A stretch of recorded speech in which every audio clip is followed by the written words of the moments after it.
సాధారణంగా మనం ఏ health issue వచ్చినా మానసికంగా కానీ శారీరకంగా కానీ ఒక డైటిస్ట్ని కలవడం అయితే ఏంటి, ఒక సైకాలజిస్ట్ని కలవడం అయితే ఏంటి, ఒక న్యూట్రిస్ట్ దగ్గరికి వెళ్ళడం అయితే ఏంటి, ఇలా రకరకాల డాక్టర్స్ దగ్గరికి మనం వెళ్తూ ఉంటాము, సమస్యకు తగ్గట్టుగా చూస్ చేసుకుంటుంటాం. కానీ న్యూట్రిషనిస్టు సైకాలజిస్టు ఇద్దరి కాంబినేషన్ ఇదైతే మనం రేర్గానే చూస్తుంటాం.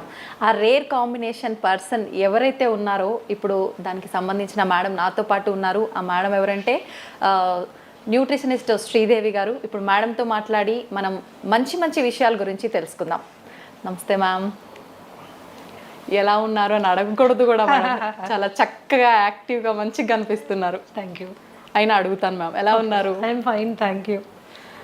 మ్యామ్, కొంచెం ఎల్డిఎల్ ఫ్యాట్ పెరిగింది అనగానే చాలా టెన్షన్ పడిపోతుంటారు. వెంటనే డాక్టర్ని కలవాలి, అమ్మో నాకు ఏమైపోతుందో అని చెప్పి హడావిడి చేస్తుంటారు. నిజంగా దాని గురించి అంత భయపడాలంటారా మ్యామ్? యా, ముందు మనం ఎల్డిఎల్ ఫ్యాట్ గురించి మాట్లాడుకునే దానికంటే ముందు అసలు కొలెస్ట్రాల్ అంటే ఏంటి? ఆ కొలెస్ట్రాల్ పేరు చెప్పగానే చాలామంది భయపడిపోతుంటారు.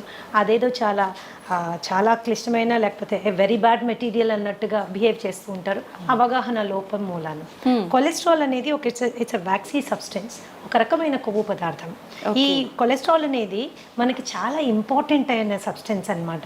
ఎందుకంటే శరీరంలో ఉత్పన్నమయ్యేటటువంటి విటమిన్స్ కానీ, అలాగే మనకి కొన్ని రకాలైన హార్మోన్స్ కానీ, కణాల చుట్టూ ఉండేటటువంటి సెల్ మెంబ్రెయిన్స్ కానీ, వీటన్నిటి ఉత్పత్తిలో కొలెస్ట్రాల్ది ప్రముఖమైన పాత్ర.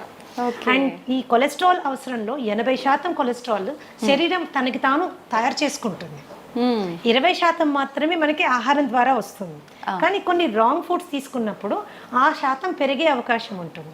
ఈ కొలెస్ట్రాల్ ఏంటంటే శరీరంలోని అన్ని భాగాలకి ట్రాన్స్పోర్ట్ అవ్వడం చాలా ఇంపార్టెంట్. అలా ట్రాన్స్పోర్ట్ అవ్వడానికి, since it is not water soluble, నీళ్ళల్లో కరగదు కాబట్టి బ్లడ్లో వెళ్ళాల్సిన అవసరం ఏర్పడుతుంది. అయితే ఈ బ్లడ్లో ట్రాన్స్ఫర్ చేయడానికి కూడా దానికి ఒక రకమైన ప్రోటీన్ అవసరం. ఆ ప్రోటీన్ని వెహికల్గా తీసుకుని బ్లడ్లో ట్రాన్స్పోర్ట్ అవుతుంది. దాన్ని లైపోప్రోటీన్స్ అంటారు. లైపోప్రోటీన్స్ 2 రకాలుగా ఉంటాయి. ఎల్డిఎల్ ప్రోటీన్ ఒకటి, హెచ్డిఎల్ ప్రోటీన్ ఒకటి. ఎల్డిఎల్ అంటే low density lipoprotein, HDL is high density lipoprotein. మరి ఈ ఎల్డిఎల్ని ఎందుకు మనం బ్యాడ్ కొలెస్ట్రాల్ అనుకుంటాము, ఎందుకు దాని పేరు చెప్పి అది కొద్దిగా ఇంక్రీజ్ అయినప్పుడు ఎందుకు భయపడతాము? కారణం చాలా సింపుల్ అమ్మ. లైపోప్రోటీన్ ఏదైతే ఎల్డిఎల్ లో డెన్సిటీ లైపోప్రోటీన్ ఉంటుందో, దీని గుణం ఏంటి అంటే కొన్నిసార్లు ఎక్కువగా రక్తంలో దాని మోతాదు ఎక్కువగా ఉన్నప్పుడు కొన్ని పదార్థాలతో కలిసి అది గుండెలో ఉన్నటువంటి రక్తనాళాల్లో plaque formation or plaque formation అవుతుంది. అంటే చిన్న స్కేల్స్ లాగా తయారైపోయి అక్కడ పేరుకుపోతుంది అనమాట. అక్కడ పేరుకోవడం మూలాన అథెరోస్క్లిరోసిస్ అని, కరోనరీ ఆర్టరీ డిజీజ్ అని, స్ట్రోక్ అని, ఇలాంటివన్నీ వచ్చేదానికి అవకాశం ఉంటుంది. కాబట్టి ఎల్డిఎల్ అనేది బ్యాడ్ కొలెస్ట్రాల్. అది కనుక మనకి పెరిగినట్లయితే గుండె సంబంధిత వ్యాధులు వచ్చేదానికి చాలా అవకాశం ఉంటుంది. కాబట్టి దాని గురించి తప్పనిసరిగా కేర్ తీసుకోవాల్సిన అవసరం ఉంది. కేర్ తీసుకోవాలి కానీ భయపడాల్సిన అవసరం ఏమీ లేదు. ఎందుకంటే ఇవన్నీ ఆహారం మూలాన వచ్చినవి. ఎల్డిఎల్ అనేది పెరిగింది మన ఆహారం మూలాన వచ్చింది. ఆహారంతోనే సెట్ చేసుకోవచ్చు. దానికి ప్రత్యేకంగా మెడిసిన్ నేను ప్రపోజ్ చేయను. ఎందుకంటే because I'm A therapeutic nutritionist. మేము ఆహారం ద్వారా దాదాపు 80 రకాల జబ్బుల్ని హ్యాండిల్ చేస్తాము, 30 రకాల ఇన్ఫెక్షన్స్ని హ్యాండిల్ చేస్తాము, 12 రకాల క్యాన్సర్స్ని హ్యాండిల్ చేస్తాము, ఇంక్లూడింగ్ అడిక్షన్స్. దాదాపు 15-20 రకాల అడిక్షన్స్, ఫోబియాస్, ఇవన్నీ కూడా మేము ఆహారం ద్వారా హ్యాండిల్ చేస్తాం. Without medicine, without medication. ఎందుకు అంటే నాకున్న ప్రత్యేకత ఏంటి అంటే ఐఎమ్ ఏ సైకోసోమాటిక్ హీలర్ అనమాట. మనిషికి ఉన్న మనసుకి, శరీరానికి 2 రకాల రుగ్మతల్ని కూడా ఆహారం ద్వారా మనము సాల్వ్ చేస్తాము. So it is not a problem at all. LDL పెరగడం అస్సలు మంచిది కాదు. పెరిగిందన్న సందర్భంలో ఆహారపు అలవాట్లలో మనకి ఏవి డిఫెక్టివ్ అలవాట్లు ఏమున్నాయి అని చూసుకుని వాటిని సరిదిద్దుకుంటే ఈజీగా తక్కువైపోతుంది. 8 నుంచి 10 వారాల్లో ఈజీగా నార్మల్ లెవెల్కి వచ్చేస్తుంది. అయితే పెరిగితే అనుకున్నాం కదా మేడం, అసలు ఎంత మోతాదు ఉండాలి, దానికి మించి ఎంత పెరిగితే పెరిగినట్టు? అడల్ట్స్కి ఎల్డిఎల్ 100 వరకు ఉండడము లిమిటేషన్. సో 125 to 140 వరకు ఇట్స్ అ వార్నింగ్ సిగ్నల్. మనం జాగ్రత్త తీసుకోవాలి. 140 దాటితే మాత్రము it is a serious warning signal that can lead to lot of problems. అది గుండె సంబంధిత వ్యాధుల వైపు మనం వెళ్ళడానికి మనని పూర్తిగా ఇచ్చేస్తుంది అనమాట. కాబట్టి ఎప్పుడైతే మనకి 100 to 140 మధ్యలో ఎల్డిఎల్ వాల్యూస్ చూపిస్తున్నాయో, 150 140 చూపిస్తున్నాయో, ఇట్స్ ఎ వార్నింగ్ సిగ్నల్ అనమాట. వెంటనే మనము ఆహారపరమైన మార్పులు చేసుకుంటే ఆ లెవెల్ని కిందకి తీసుకొచ్చేసేయచ్చు. అంటే అంత సీరియస్ కండిషన్లో ఉన్నప్పుడు కూడా వితౌట్ మెడికేషన్ ఓన్లీ ఫుడ్ ద్వారానే ట్రీట్ చేయొచ్చు. ఇది 140 150 అనేది it is a warning signal అమ్మా. దానికంటే ఎక్కువగా ఉన్నప్పుడు కూడా మనం వెనక్కి తీసుకురావచ్చు. Okay, all kinds of fats can be reduced ఆహారపు అలవాట్లు మార్చడం. ఓకే, అంటే ఇప్పుడు మనం ఇంట్లో ఒక ఫుడ్ ప్రాపర్గా ఏం చేయాలి, ఏం తీసుకుంటే పెరిగింది, అట్లాంటి ఒక జనరల్గా ఫ్యాట్ పెరగడం అనగానే ఆయిల్స్ ఎక్కువగా వాడటం వల్లే ఇట్లాంటి ఒక ఆలోచన ఉంటుంది కదా మేడం. నిజంగా ఆయిల్స్ అయినా ఫుడ్ వల్ల కూడా ఎక్కువగా పెరిగింది? లైక్ దిస్ అమ్మా, మనం తీసుకునే ఆహారంలో చాలా పదార్థాలు తీసుకోకూడనివి ఉన్నాయి, కానీ మనకు అలవాటు అయిపోయింది. అది అలవాటు అయిపోయింది. ఒక్కసారి తింటే ఏమవుతుందిలే అనుకుంటాం, ఇవి ఒక్కసారి అనుకుంటాం. ఆ ఒక్కసారి కాస్త అలవాటు కింద మారిపోతుంది. ఫర్ ఎగ్జాంపుల్ ఎల్డిఎల్ కొలెస్ట్రాల్ మనం కనుక తీసుకుంటే all kinds of you know trans fats అంటాం. అంటే మార్జరీన్ ఎందులో వాడతాము? మన పఫ్ మేకింగ్లో, పిజ్జా మేకింగ్లో, చాలా వాటిలో, నాట్స్ ఇన్ పిజ్జా, చాలా బేకరీ ఐటమ్స్లో మార్జరీన్ వాడతారు. అలాగే Dalda is hydrogenated oil. Dalda కూడా, ఈ డాల్డా ఇలాంటివి ప్లస్ బ్రెడ్ స్ప్రెడ్స్ ఇప్పుడు చాలా వచ్చేస్తున్నాయి. ఈజీగా స్ప్రెడ్ అవుతుంది, ఇది సంతోషపడిపోతాం. అది ఈజీగా ఎల్డిఎల్ పెంచేస్తుంది, ఈజీగా కొలెస్ట్రాల్ పెంచేస్తుంది. సో ఇలాంటి కొవ్వు పదార్థాలు మనకి they will do lot of harm అన్నమాట. అలాగే ఈ ఆల్ కైండ్స్ ఆఫ్ జంక్, మైదాతో తయారు చేసినవి. ఇంకొకటి రిఫైన్డ్ ఆయిల్ మీద కూడా చాలా రీసెర్చ్ జరిగింది. రిఫైన్డ్ ఆయిల్ కూడా గుండె సంబంధిత జబ్బులు రావడానికి, ఎల్డిఎల్ పెరగడానికి కాంట్రిబ్యూట్ చేస్తోంది అని సపోర్ట్ చేయడానికి చాలా రీసెర్చ్ ఉంది. చాలా రీసెర్చ్ ఉంది. ఎప్పటి వరకైతే మనము గానుగు నూనెల మీద మనము వంట చేసుకుంటే అలవాటు ఉండిందో అంతవరకు గుండె సంబంధిత జబ్బుల సంఖ్య ఎస్పెషల్లీ ఇన్ ఇండియా చాలా తక్కువగా ఉండేది. గుండె జబ్బు అంటే అది డబ్బును వాళ్ళ జబ్బు అనేవాళ్ళు, కానీ ఈ రోజు ఏంటంటే ప్రతి ఒక్కరికి వచ్చేసరికి అందుబాటులో ఉండే వస్తువులాగా అయిపోయింది. ఎందుకంటే ఫాల్టీ ఈటింగ్ హ్యాబిట్స్ అనమాట. ఆ హ్యాబిట్స్ మూలాన మనకి వచ్చింది. అలాగే రెడ్ మీట్ బాగా ఎక్కువ తినేవాళ్ళు, మటన్, బీఫ్, పోర్క్ ఇలాంటివి చాలా ఎక్కువగా, అంటే వారంలో ప్రతిరోజు తినేవాళ్ళు, అధిక మోతాదులో తినేవాళ్ళు, వాళ్ళల్లో కూడా మనకి తేడాలు కనిపిస్తాయి. వీటిని తగ్గించుకోవాలంటే పీచు పదార్థం ఎక్కువగా ఉండే ఆహారం తీసుకోవాలి. అంటే fresh fruits, vegetables, nuts, seeds ఇలాంటివి తీసుకుంటే ఏమవుతుందంటే ఎల్డిఎల్ లెవెల్స్ తగ్గుతుంది. మామూలుగా రోజు తీసుకునేటటువంటి రీఫైన్డ్ ఆయిల్ని మార్చి గానుగు నూనెలు మనం తీసుకున్నప్పుడు కూడా ఎల్డిఎల్ లెవెల్స్ ఈజీగా కంట్రోల్లోకి వచ్చేస్తాయి. ఓకే, అంటే డైలీ రొటీన్ అనేది మనం ఒకటి ఫాలో అవ్వాలంటారు మేడం, అంతే కదా? కొలెస్ట్రాల్ డైలీ రొటీన్ అంటే నేనేం చెప్తానంటే డైలీ రొటీన్ కంటే కూడా డైలీ తీసుకునే ఆహార పదార్థాలని మనం ప్రాపర్గా సెలెక్ట్ చేసుకోవడం చాలా ఇంపార్టెంట్. శరీర అవసరాలని దృష్టిలో పెట్టుకొని సెలెక్ట్ చేసుకోవడం చాలా ఇంపార్టెంట్. అంతేగాని టంగ్కి ఎక్కువ ఇంపార్టెన్స్ ఇచ్చి, టేస్ట్కి ఎక్కువ ఇంపార్టెన్స్ ఇచ్చి మనం తీసుకున్నప్పుడు ఏమవుతుంది అంటే అది డెఫినెట్గా it is going to harm us. అలా అని ఎంతసేపు గడ్డి గాదం ఆకులు అలుములు తిని బతికేసేయాలా, ఇంతేనా లైఫ్ అనుకోక్కర్లేదు. టేస్టీగా ఫుడ్ చేసుకుంటూ ఇంట్లో చేసుకుంటూ తినచ్చు. ఎప్పుడైనా ఒకసారి నెలకో 2 నెలలకో మీరు ఒకసారి ఏదైనా తిన్నప్పుడు శరీరం అడ్జస్ట్ చేసుకుంటుంది. It is very smart. Okay, కానీ రోజు దాన్ని అలవాటు చేసుకుంటే మాత్రం చాలా కష్టం. కొన్ని మార్పులు తెచ్చుకోవాలి. ఓకే, అయితే మేడం చెడు కొలెస్ట్రాల్ పెరగకుండా ఉండాలంటే మనం ఫుడ్ ఇలాంటివి తీసుకోవాలి. HDL బ్యాలెన్స్డ్గా ఉండాలి అని అంటే ప్రత్యేకించి ఏమైనా ఫుడ్స్ మెయింటైన్ చేయాలంటారా డైలీ లైఫ్ స్టైల్లో? ఇప్పుడు HDL అంటే high density lipoprotein. High density lipoprotein good cholesterol అంటారు. ఎందుకు గుడ్ అంటారు అని తెలుసుకోవడం ఫస్ట్ ఇంపార్టెంట్. ఎందుకంటే ఈ కొలెస్ట్రాల్ యొక్క ప్రాముఖ్యత చాలా ఎక్కువగా ఉంది. అది శరీరంలో మొత్తం అన్ని భాగాలకి వెళ్ళడానికి, రక్తం ద్వారా వెళ్ళడానికి ఈ లైపోప్రోటీన్ మనకి పనికొస్తుంది. అయితే అక్కడక్కడ అవసరానికి మించి కొలెస్ట్రాల్ డిపాజిట్ అయినప్పుడు ఈ HDL యొక్క ప్రత్యేకత ఏంటి అంటే శరీరంలో అన్ని భాగాల్లో ఎక్స్ట్రాగా డిపాజిట్ అయిన కొలెస్ట్రాల్ అంతా తీసుకొని వచ్చి లివర్కి తీసుకెళ్ళిపోతుంది. ఎప్పుడైతే లివర్కి తీసుకెళ్తుందో అక్కడ అది డిఫ్యూజ్ చేసి పడేస్తుంది, క్లియర్ చేసి పడేస్తుంది. సో అది గుండెకి వెళ్ళి అక్కడ మళ్ళీ వేరే సబ్స్టెన్స్తో కంబైన్ అయ్యి అక్కడ ప్లాక్ ఫామ్ అవ్వడానికి అవకాశం లేదు. కాబట్టి గుండె భద్రత కోసం ఈ పర్టికులర్ లైపోప్రోటీన్ చాలా బాగా పనిచేస్తుంది, క్లీన్ చేసేస్తుంది అనమాట. గుండె వరకు కొలెస్ట్రాల్ని వెళ్ళనివ్వదు అనమాట. అందుకని it is called good cholesterol. Good cholesterol. So మనం రోజు తీసుకునే ఆహారాల్లో మనకి చక్కటి కొలెస్ట్రాల్ ఇచ్చే ఆహారాలు చాలా ఉన్నాయి. సో వాటిని మనం ఇంక్లూడ్ చేసుకోవడం. So I always profess an inclusive kind of diet. మనం ఏమేమి తినాలి అనే దాని మీద ఎక్కువగా ఫోకస్ చేయాలి. ఏమేమి తినకూడదు అనేది అది సెకండరీ అన్నమాట. ఏవేవి ఇంపార్టెంట్. అలానే హెల్త్ ఈజ్ నాట్ డిస్టేస్ట్ఫుల్ అమ్మా, హెల్త్ ఈజ్ టేస్టీ. మనం చేసుకునే పద్ధతిని బట్టి ఆధారపడి ఉంటుంది. హెచ్డిఎల్ మనం హెచ్డిఎల్ కొలెస్ట్రాల్ మనకు పెరగాలి అంటే there is the humble avocado. Avocado is one of the best sources for HDL cholesterol. Okay, అలాగే నీకు నట్స్ ఉన్నాయి, సీడ్స్ ఉన్నాయి, వాల్నట్స్ ఉన్నాయి, ఇవన్నీ కూడా మనకి చాలా. అలాగే ఆవు నెయ్యి బ్రహ్మాండంగా హెచ్డిఎల్ పెరుగుతుంది. అది కూడా నాటావు నెయ్యి. నాటావు నెయ్యి బ్రహ్మాండమైనటువంటి గుణాలు కలిగి ఉంటుంది. ధృతం అంటారు దాన్ని. మాకు ఒక్కొక్కసారి ఒక సత్సంగంలో ఉన్నప్పుడు గురువుగారు చెప్పారు, పాతకాలంలో ధృతం అంటే ఏంటి అంటే చనిపోయిన వాళ్ళలో కూడా ప్రాణ ప్రతిష్ఠ చేయగలిగినటువంటి అద్భుతమైన గుణం కలిగింది అని అర్థమట. మరి అది నిజమో కాదో నాకు తెలియదు, కానీ ఆయన చెప్పిన విషయం నాకు చాలా నచ్చింది. ఇంకో మాట కూడా ఏం చెప్పారంటే ఆస్తులు అమ్ముకైనా ధృతం కొనుక్కొని దాంతో తినాలన్నారు.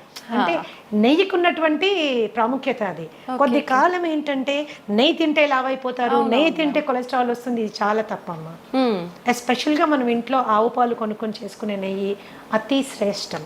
రీసెంట్గా ఒక రీసెర్చ్ నేను I would like to share with you. చపాతీలు పూరీలు మనని డయాబెటీస్ వైపు నొట్టి పడేస్తున్నాయి అన్నది అందరికీ తెలుసు. ఈవెన్ పుల్కా కావచ్చు, చపాతి, గోధుమ పిండి. అయితే అదే గోధుమ పిండి చేసిన రొట్టె మీద నెయ్యి రాసుకుని తింటే మాత్రము కొద్దిగా దాని గ్లూకోజ్ లెవెల్స్ తక్కువగా వస్తున్నాయి అన్నది లేటెస్ట్ రీసెర్చ్. అంటే నెయ్యికున్న ప్రాముఖ్యత అలాంటిది అనమాట. మనం ఇంట్లో తయారు చేసుకునే వెన్నపూస, మజ్జిగ జల్లికి వచ్చే వెన్నపూస, లేకపోతే మనం ఇంట్లో తయారు చేసుకునే నెయ్యి, ఇవన్నీ చాలా they are very good fats అనమాట. హెచ్డిఎల్ లెవెల్ పెరగడానికి చాలా చాలా బాగా పనిచేస్తాయి. సో ఇట్లా మనము కొద్దిగా అవగాహన పెంచుకుంటే అంత లైఫ్లో పెద్దగా కాంప్రమైజ్ అవ్వాల్సింది ఏమీ లేదు. అంత కాంప్రమైజ్ అవ్వాల్సింది ఏమీ లేదు. చిన్న చేంజెస్ మాత్రమే, చాయిసెస్లో చిన్న చేంజ్ చేసుకోవాలి. ఏది మనకి కావాలి, ఏది మనకి వద్దు, ఈ చిన్న చేంజెస్ చేసుకుంటే కొలెస్ట్రాల్ ఇబ్బందే కాదు అసలు. ఎంత సింపుల్ గా చెప్పేస్తున్నారు మా అందరికి. అది ఒక పెద్ద భూతద్దంలో పెట్టి చూస్తున్నట్టు. అండ్ యాక్చువల్గా ఏంటంటే ఇంకొక రీసెర్చ్ ఏం చెప్తుందంటే కొద్ది మందిలో ఇన్ సమ్ పీపుల్ ఏమవుతుందంటే కొలెస్ట్రాల్ కి సంబంధించిన మందులు వాడినప్పుడు అది ఏమవుతుందంటే it is leading to increase in blood glucose levels, diabetes పెరిగేదానికి అవకాశం ఉంది అని కొన్ని రీసెర్చ్ చెప్తున్నాయి. కాబట్టి మెడిసిన్ వాడడం కంటే ముందు ఆహారపు అలవాట్లని జాగ్రత్తగా గమనించి ఒక క్వాలిఫైడ్ థెరప్యూటిక్ న్యూట్రిషనిస్ట్ దగ్గరికి వెళ్ళి ప్రాపర్గా డయాగ్నోస్టిక్ టెస్ట్లు చేసుకుని ఏది ఎక్కువ ఉంది, ఏది తక్కువ ఉంది, ఏది ఎలా తగ్గించుకోవాలి అని అవగాహన పెంచుకుని జస్ట్ 8 నుంచి 10 వారాల్లో మీ లిపిడ్ ప్రొఫైల్ని మీరు క్లీన్ చేసేసుకోవచ్చు. ఒక్కటే సలహా ఏంటి అంటే కేవలం ఏదో యూట్యూబ్లో వీడియో చూసో లేకపోతే ఫేస్బుక్లో పోస్ట్ చూసో స్వంత వైద్యం చేసుకుంటే మాత్రము it is going to be little difficult. ఏదైనా సైంటిఫిక్గా హ్యాండిల్ చేయాలి.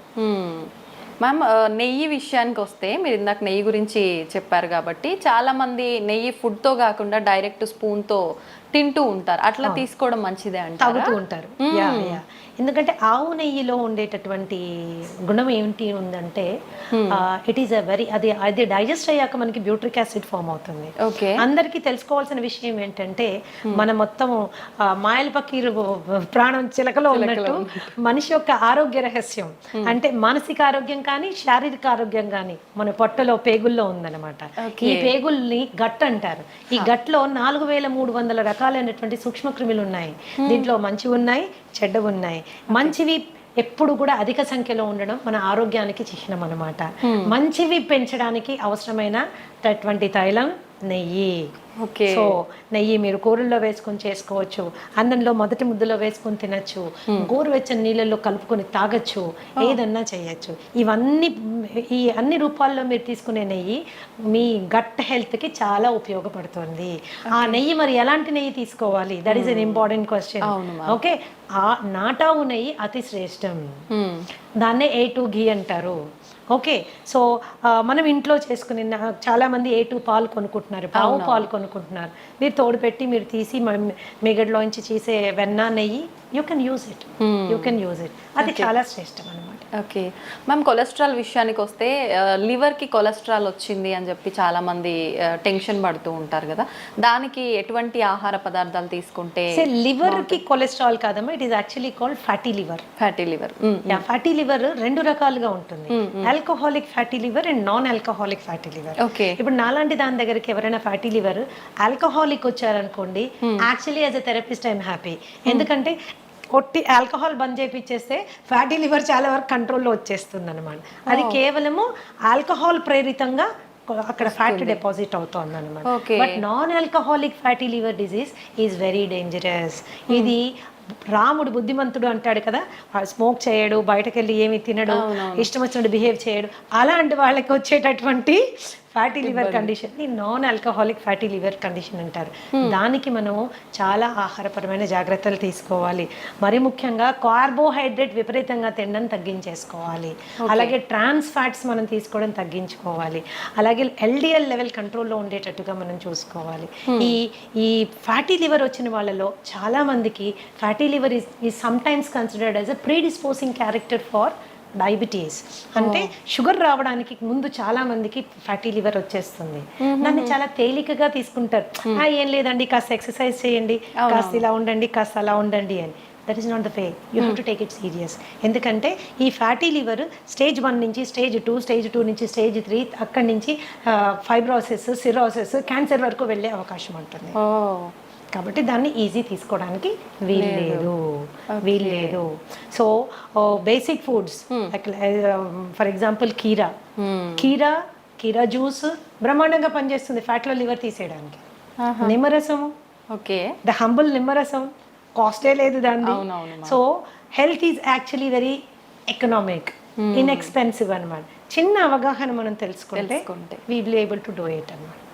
అండ్ ఫ్యాటీ లివర్ ఉంది అని మనకి ఎప్పుడు డౌట్ వస్తుందంటే, కొద్దిగా కుడివైపు బొజ్జ అంటే చేతులు కాళ్ళు సన్నగానే ఉన్నాయి, పొట్ట మాత్రమే ముందుకు వస్తుంది. ఎస్పెషల్లీ కుడివైపు మనం చెయ్యి వేసుకునేలా అంటే కొద్దిగా గట్టిగా కూడా తగులుతోంది అంటే వెంటనే వెళ్ళి ఒకసారి ఫ్యాటీ లివర్ చెక్ చేసుకోవడం చాలా చాలా ఇంపార్టెంట్. డయాబెటీస్ వచ్చింది అనుకుంటే కూడా వచ్చిన డయాబెటీస్ డిటెక్ట్ అయిన తర్వాత కంపల్సరీ ఫ్యాటీ లివర్ వెళ్ళి చెక్ చేసుకోవడం చాలా ఇంపార్టెంట్. ఏ స్టేజ్లో ఉంది, దట్ ఈస్ ఇంపార్టెంట్. దాన్ని కూడా తగ్గించుకుంటూ వెళ్ళాలి మనం, దట్ ఈస్ ఇంపార్టెంట్. ఇది కూడా మోతాదు ఏమైనా ఉంటుందా మ్యామ్, పర్సంటేజ్ ఫ్యాటీ లివర్? అట్లా కాదంటే మీరు అల్ట్రాసౌండ్ అబ్డామెన్ కి వెళ్ళినప్పుడు వాళ్ళు చెక్ చేసి మీకు గ్రేడ్ చెప్పేస్తారు. ఓకే. ఆ రిపోర్ట్ బట్టి మనకి స్టేజ్ 1 లో ఉన్నారా, స్టేజ్ 2 లో ఉన్నారా, స్టేజ్ 3 లో ఉన్నారా తెలిసిపోతుంది. Okay okay ma'am, dairy products విషయానికి వస్తే ఏవి తీసుకోవాలి, ఏవి తీసుకోకూడదు? నిజంగా కొంతమంది చెప్తుంటారు డైరీ ప్రొడక్ట్స్ స్కిప్ చేయడమే మంచిది, ఇప్పుడు అన్నిట్లో హార్మోన్కి సంబంధించిన ఇంజెక్షన్లు ఇలాంటివన్నీ వస్తున్నాయి కాబట్టి అని. నిజంగా ఏవి తీసుకుంటే బాగుంటుంది మ్యామ్? నేను గతంలో కూడా చాలాసార్లు చెప్పానమ్మా. చాలా మంది వాదనకి కూడా దిగుతారు.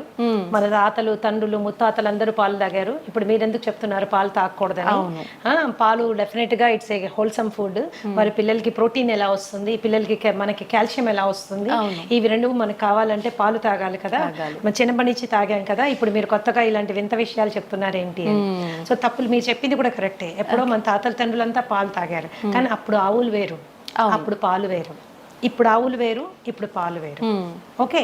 సో ఇప్పుడు చాలా సందర్భాల్లో మనం ప్యాకెట్ పాలు తెచ్చుకుంటే అవి అసలు పాలో కాదో మనకు తెలియదు.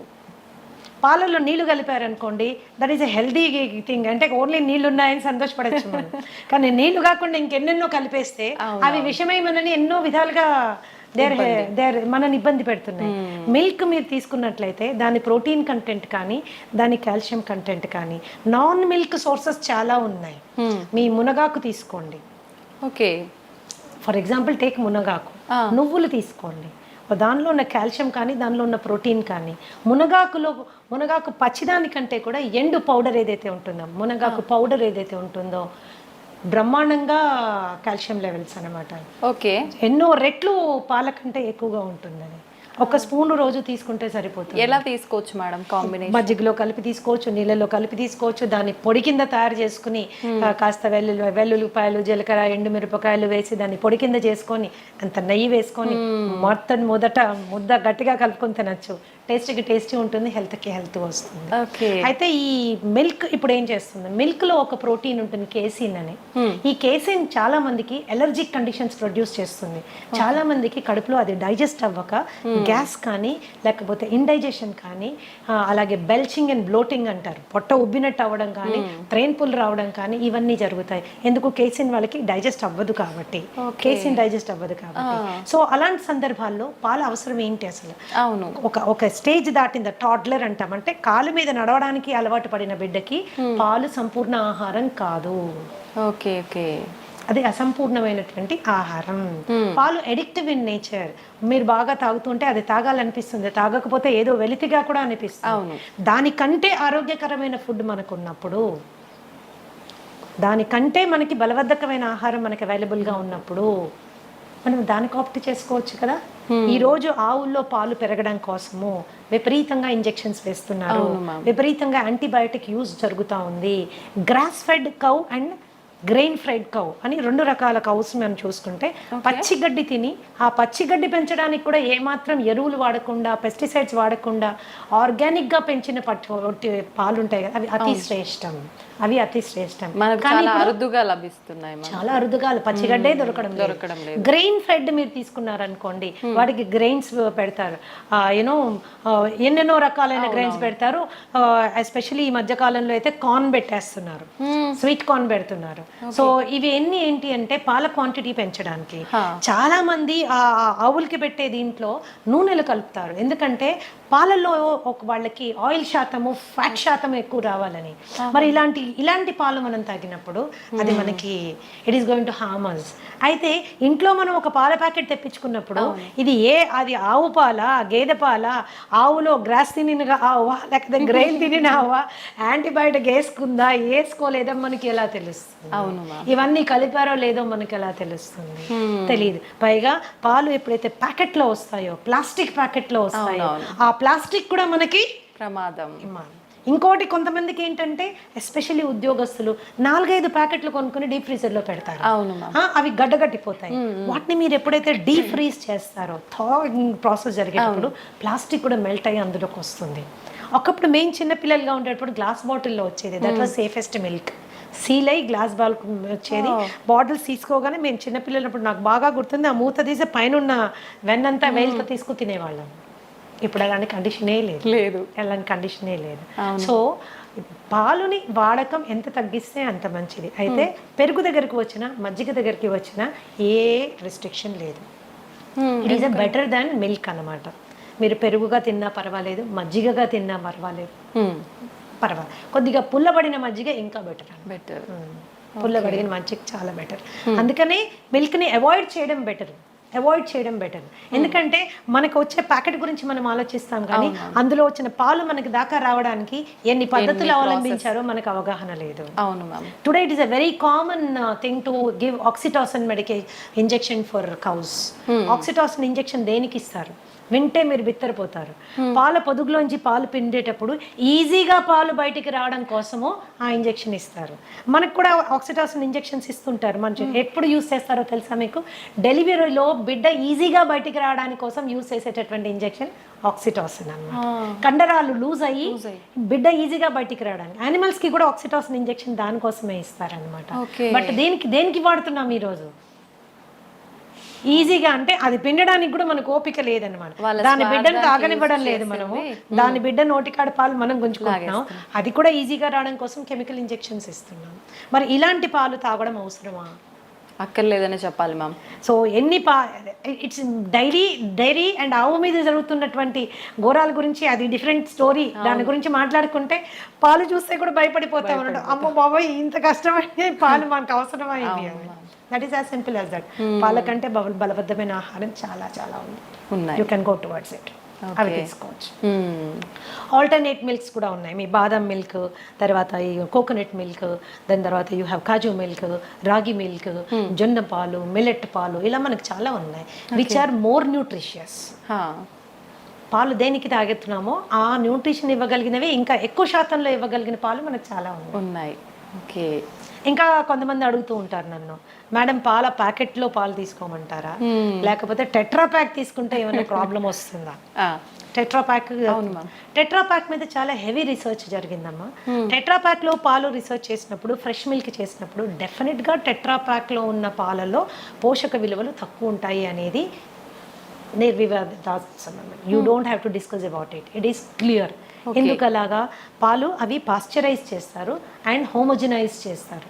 హోమోజినైజ్డ్ అండ్ పాస్చరైజ్డ్ మిల్క్ ఎప్పుడైతే హీట్ చేసి కూల్ చేస్తారో దాంట్లో పోషక విలువలు తక్కువ అయిపోతాయి. కాకపోతే టెట్రా ప్యాక్ లో మీరు తీసుకున్నప్పుడు ఏంటంటే హైజీన్ అండ్ శానిటేషన్ ఎక్కువ, ఇన్ఫెక్షన్ కాజింగ్ జర్మ్స్ కానీ అది మనకి ఉండదు. పైగా ఏమీ అడిటివ్స్ యాడ్ చేయరు దాంట్లో, ఏమీ దాన్ని ప్రిజర్వ్ చేయడానికి ఏమీ బయట నుంచి యాడ్ చేయరు. Okay okay. సో పోషక విలువలు ఫ్రెష్ మిల్క్ కంటే కొంచెం తక్కువైనా అది సేఫ్ మిల్క్ కాబట్టి టెట్రా ప్యాక్ లో మిల్క్ వాడుతూ ఉంటారు. That is how it is. ఇప్పుడు ఫ్రెష్ గా తీసుకున్న పాలు వి డోంట్ నో అవును దాంట్లో ఏమేమి ఉన్నాయో తెలియదు, అందులో ఎన్ని పెస్టిసైడ్ రెసిడ్యూస్ వస్తాయో తెలియదు, ఎన్ని మాన్యూర్ రెసిడ్యూస్ వస్తాయో తెలియదు, బ్యాక్టీరియల్ ఇన్ఫెస్టేషన్ కానీ వైరల్ ఏదైనా మైక్రో ఆర్గానిజం ఉందేమో మనకి తెలియదు. ఓకే. రెండు తెల్లగానే ఉంటాయి అంతే. మనం పాల రూపంలో తీసుకునే వాళ్ళకైతే ఆల్టర్నేట్ ఆప్షన్స్ చాలా ఉన్నాయి మీరు చెప్పారు. కొంతమంది తెల్లారితే కానీ టీ లేనిది వాళ్ళకి తెల్లారదనే వాళ్ళు చాలా మంది ఉంటారు. అలాంటి వాళ్ళ పరిస్థితి ఏంటి మ్యామ్?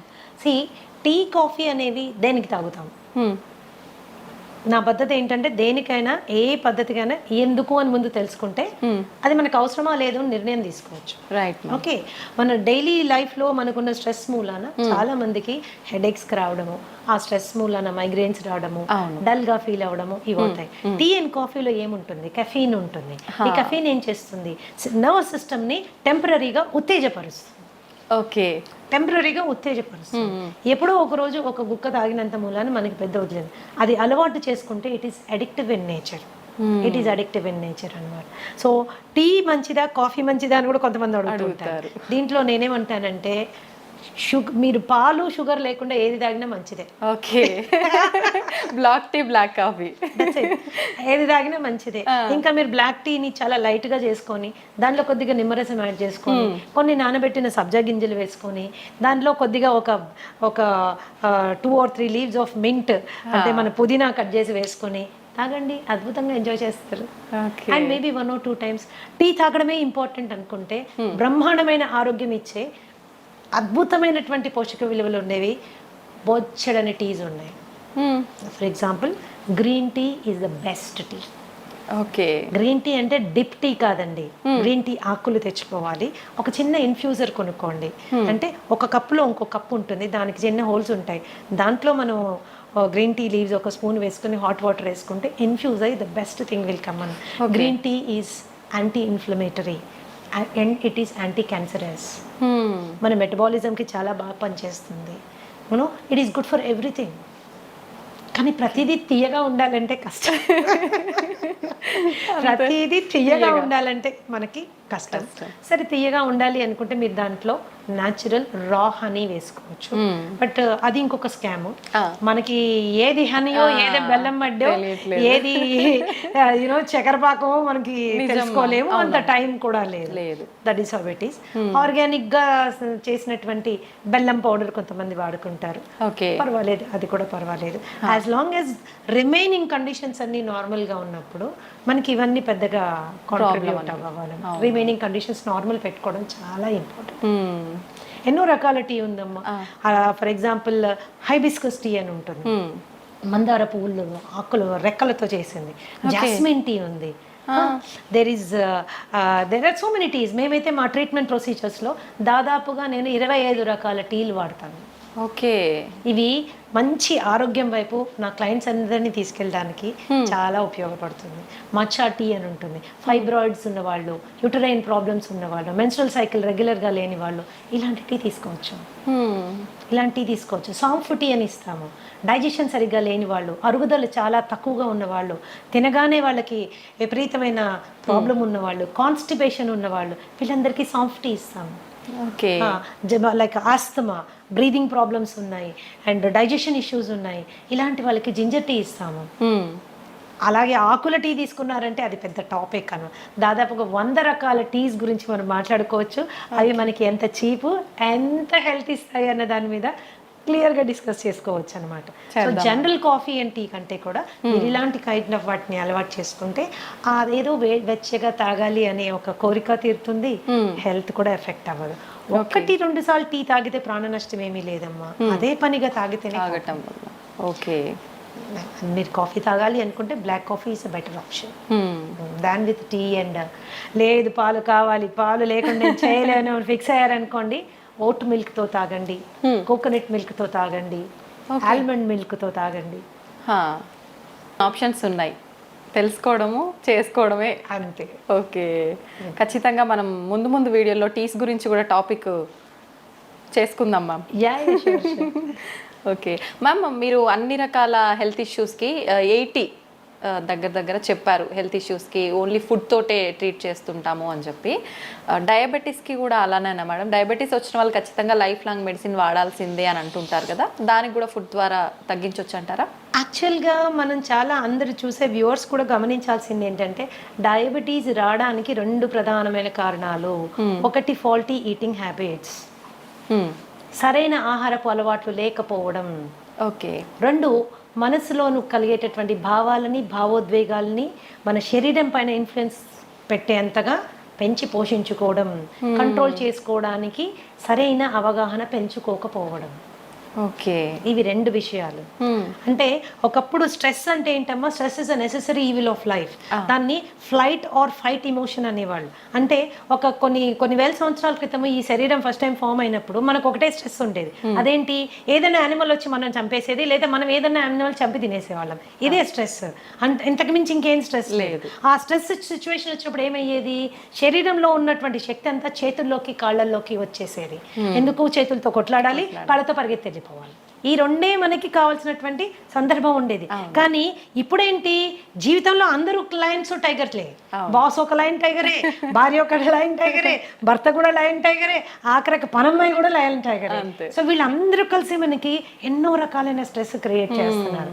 అయితే ఈ పరిస్థితుల్లో ఏమవుతుంది, ఎప్పుడైతే ఎనర్జీ చేతుల్లోకి కాళ్ళల్లోకి రావాలో, శరీరం ఇంటెలిజెంట్గా ఏం చేస్తుంది, మిగతా అవసరం లేని సిస్టమ్స్ని షట్ డౌన్ చేస్తుంది, బంద్ చేస్తుంది. బంద్ చేసినప్పుడు ఏమవుతుంది, ఫస్ట్ సిస్టమ్ ఏంటి బంద్ అయ్యేది, డైజెస్టివ్ సిస్టమ్. అందుకనే స్ట్రెస్ఫుల్గా ఉన్నప్పుడు తిన్నది అరగదు, తిన్నది అరగదు, ఒక రకంగా మనకి డిఫరెంట్ గా ఉంటుంది. ఓకే, ఎందుకు అది క్లోజ్ అయిపోయింది. తర్వాత అది రిలాక్స్ అయిపోయి మళ్ళీ స్టార్ట్ అయినప్పుడు ఏంటి, మళ్ళీ అంటే డైజెషన్ ప్రాసెస్ కొద్దిగా ఆగి జరుగుతుంది అనమాట. It is not giving us proper ఇది. అండ్ ఇంకొకటి, డయాబెటీస్కి వచ్చేసరికి చాలా మంది ఓన్లీ 3 రకాల టెస్టులు చేసుకొని ఆ డయాబెటీస్ని హ్యాండిల్ చేయాలనుకుంటారు. అంటే for example fasting sugars, post lunch sugars, ఇప్పుడు HbA1c, ఈ 3 మాత్రమే చేసుకుని వాళ్ళు డయాబెటీస్ని కంట్రోల్ చేసుకోవడానికి రకరకాల మందులు తీసుకుని ముందుకు వెళ్తూ ఉంటారు. నేనేమంటానంటే, ఏ జబ్బు మనకి వచ్చినా రూట్ కాజ్ తెలుసుకోవడం చాలా ఇంపార్టెంట్. నాకు డయాబెటీస్ ఎందుకు వచ్చింది, వై. సో మా దగ్గర మేము ట్రీట్మెంట్ చేసేటప్పుడు కూడా ఖచ్చితంగా రూట్ కాజ్ అనాలిసిస్ అని 13 రకాల బ్లడ్ టెస్ట్లు చేయిస్తాం to understand the inside of a person, లోపల ఏం జరుగుతోంది. చాలా మటుకు మనకి అవుట్వర్డ్గా మనకి సిమ్టమ్స్ తెలియవు. అవును ma'am, we don't feel it. వెళ్ళి చెక్ చేసుకుంటే కానీ మనకి తెలియదు. That is how it is. And ఈ డయాబెటీస్ వచ్చిన వాళ్ళు టైప్ 2 డయాబెటీసా, టైప్ 1 డయాబెటీసా, బేసిక్ వాళ్ళు తెలుసుకోవాల్సి ఉంటుంది మనకి. ఒకవేళ టైప్ 2 డయాబెటీస్ మనం మాట్లాడుకుంటే సి పెప్టైడ్ అని ఒక టెస్ట్ ఉంటుంది. సీరం ఫాస్టింగ్ సి పెప్టైడ్ అంటే ఏం భోజనం చేయకుండా సి పెప్టైడ్ టెస్ట్ చేసుకుని ఆ సి పెప్టైడ్ వాల్యూ మనకి ప్యాంక్రియాస్ ఎంత పనిచేస్తుంది, ప్యాంక్రియాస్ పని చేయకపోవడం మూలానే డయాబెటీస్ వస్తుంది. కాబట్టి ప్యాంక్రియాస్ పనితీరు ఏ విధంగా ఉంది, ఎంత ఇన్సులిన్ ప్రొడ్యూస్ చేయగలుగుతుంది అనేది ఎస్టిమేట్ చేయడము very very very very important. అది ఎప్పుడైతే మనం ఎస్టిమేట్ చేసుకుంటామో, ప్యాంక్రియాస్ ప్రొడక్షన్ బాగానే ఉంది అనుకుంటే 100% మనకి డయాబెటీస్ రివర్సిబుల్ అవుతుంది. If you C peptide value is 1 and more, ఏది fasting C peptide value 1 and more ఉంటే కనుక 100% మనం ఆ డయాబెటీస్ని రివర్స్ చేసుకోగలము. కానీ 1 కంటే కిందకి వెళ్ళిపోతున్నప్పుడు, 5.5 కంటే కిందకి వెళ్ళిపోతున్నప్పుడు it is going towards type 1 diabetes అన్నమాట. ఈ టెస్ట్ చేయకుండా, ఈ నిర్ధారణ కాకుండా దాన్ని హ్యాండిల్ చేయడం అనేది నా ప్రకారము I feel it's a defective way of looking at it. Okay. Okay, and మనం అనుకుంటాం వైట్ రైస్ తినడం మూలాన, ఇంకోటి తినడం మూలాన, షుగర్ తినడం మూలాన. చాలా మంది నా క్లయింట్స్ వచ్చి చెప్తాను, నేను షుగరే తినట్లేదు మేడం, ఎప్పుడో మానేసాను, నోరు కట్టేసుకున్నాను, అయినా షుగర్ పెరిగిపోతుంది అని. సో మీరు ఏం తిన్నా అది షుగర్ కింద మారుతుంది, ఓకే. ఏం తిన్నా అది షుగర్ కింద మారుతుంది. అంటే మరి అన్ని తినడం మానేసేమా? చాలా మంది ఈ షుగర్ పేషెంట్స్ వీక్ అయిపోతారు, ఎందుకంటే భయపడిపోతారు. అమ్మో ఇది తిరిగితే షుగర్ పెరుగుతుంది, అది తింటే షుగర్ పెరుగుతుంది, అది తినకూడదు, ఇది తినకూడదు, అది మానేయండి, ఇది మానేయండి. అది కాదు, ఫస్ట్ లోపల ఏం లోపాలు ఉన్నాయో తెలుసుకోవాలి. ఓకే. లోపల ఏం లోపాలు ఉన్నాయో తెలుసుకోవాలి. వైటమిన్ డి లెవెల్స్ ఎన్ని ఉన్నాయో మనకు తెలియాలి. And there is direct and indirect relationship between vitamin D levels and diabetes. అది మనం ఖచ్చితంగా తెలుసుకోవాలి.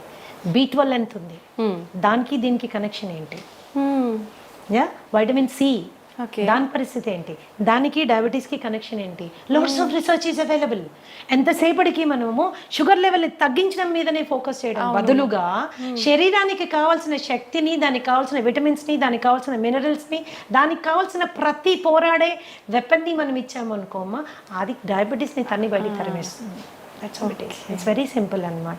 కాబట్టి it is a life style disorder.